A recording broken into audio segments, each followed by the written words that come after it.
দেশের এমন অবস্থা যে রাস্তায় বের হইলে হয় ভয়, আর আজকে আমরা ইফতারি করব এট তেরিয়াকি বয়। এবং এদের অ্যাড্রেস হচ্ছে গুলশান সেন্ট্রাল মসজিদের ঠিক অপোজিট বিল্ডিং এর লিফটের 8 তলায়। মামা যে জ্যাম ঠেললে আসছে পুরো মাথাটা গরম হয়ে গেল। আরে মামা প্যারা নিস না মামা, ইফতারের আগে এরকম একটু মেজাজ গরম হয়, কোনো চাপ নিস না। আমি চ্যাট জিপিটিরে আজ করতেছি, দেখি কি কয়। তারপর রাসেল ভাই যেই উত্তর আসলো, والعود دندن دنلي والطبل طب طب طبني طب طب طب طب طب طب طب طب طب طبني। আর আজকে আমরা ট্রাই করব তাদের 2400 টাকার buffet buy one get one অফারে 1200 টাকায়, and offer available at sehri also. এবং তাদের পরিবেশটাও যথেষ্ট সুন্দর এবং কোজি, ফ্রেন্ডস ফ্যামিলি নিয়ে আসার মতো পারফেক্ট একটা প্লেস আই উড সে।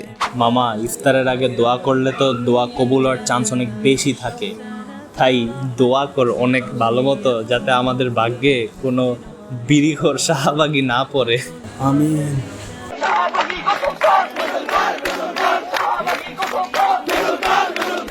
তারপর বন্ধুদের সাথে দিতে মজা লাগে ট্যুর, আর আমরা ইফতার ভাঙলাম খাইয়া খেজুর। এবং আমরা 3 প্লেট খাবার নিয়ে আমাদের পেট ভরার জন্য রেডি হয়ে গিয়েছিলাম, যেখানে এক্সক্লুসিভ বিভিন্ন রেসিপি ছিল, যেই রেসিপিগুলোর রিভিউ পুরো ভিডিওটা দেখলেই আপনি পেয়ে যাবেন।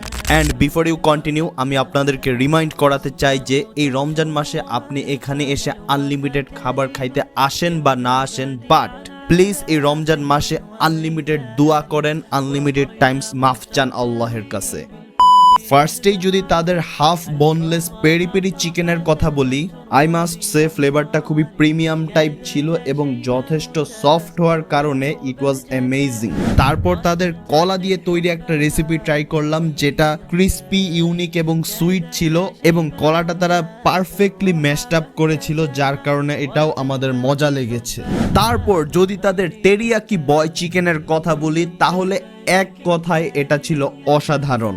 যেমন জুসি ছিল তেমন সফট ছিল, অলসো একটা স্মোকি ফ্লেভারও আসতেছিল, আলহামদুলিল্লাহ। তারপর নাকে সর্দি গলায় কাশি, এখন খাবো তাদের সুশি। তাদের 3 ধরনের সুশির মধ্যে 2টির মধ্যে রয়েছে চিকেন, যার মধ্যে প্রথমটি আমাদের মজাই লেগেছে, বাট সেকেন্ডটা আবার আমাদের অতটা ভালো লাগে নাই, এবং শেষেরটার মধ্যে ছিল চিংড়ি, হুইচ ওয়াজ অলসো গুড। এছাড়াও তাদের কাছে ডোরা ফিশের কাটসু ছিল, যেটা খুবই ওয়েল কুকড ছিল, টেস্ট ওয়াইজ 10-এ 10। বাকি সব খাবার আলহামদুলিল্লাহ অনেক মজা ছিল, কিন্তু একমাত্র এই যে কর্ন স্যুপটা খাওয়ার পর চ্যাম্পিয়ন্স ট্রফিতে বাংলাদেশের খেলার পারফরমেন্সের কথা মনে পড়ে গেছে, একদম বাজে। না রে মামা, তুই বুঝোস নাই, বাংলাদেশ, পাকিস্তান, আফগানিস্তান সব মুসলিম টিমগুলা ইচ্ছে করে রোজার আগে ঠকে গেছে। কারণ কি জানোস, ওরা জানি সবাই ঠিকমতো রোজা রাখতে পারে, সের জন্য ব্যাপারটা তুই ধরতে পারস তাই। তা অবশ্য ঠিকই বলছস, বাকি টিমগুলা সেমিফাইনালে যাক, জান্নাতে তো মুসলমানরাই যাইব।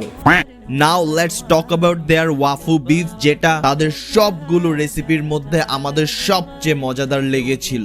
মাংসটা অতটা জুসি ছিল না, বাট চাবাইতে চমৎকার লাগতেছিল, এবং এক ধরনের বিশেষ সস ইউজ করা হয়েছে, যার কারণে একটু সল্টিও লাগতেছিল, বাট ওভারঅল সবকিছুর মিক্সচারটা একদম পারফেক্ট ছিল। আর এখন আমরা ট্রাই করব কারাগে। ইন্ডিয়ানরা কে ইন্ডিয়ানরা এটা আবার আমাদের এতটা আহামরি লাগে নাই, felt like crispy chicken but very average.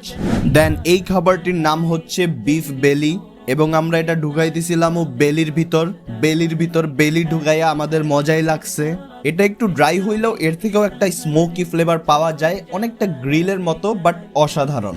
তারপর যদি তাদের ম্যাঙ্গো বাভারিয়ান ডেজার্টের কথা বলি, এটা অতটা মিষ্টি ছিল না, খুবই হালকা পরিমাণ আমের স্বাদও পাওয়া যাচ্ছিল, হুইচ ওয়াজ গুড, মজাই। বাট 1200 টাকার বুফে হিসেবে খাবারের কোয়ান্টিটি একটু কম ছিল, কিন্তু সবগুলো খাবার খুব প্রিমিয়াম ছিল এবং যথেষ্ট মজাদার ছিল, তাই গুলশানের মতো জায়গায় এই হিসাব করলে আমাদের যথেষ্ট ভালো লেগেছে।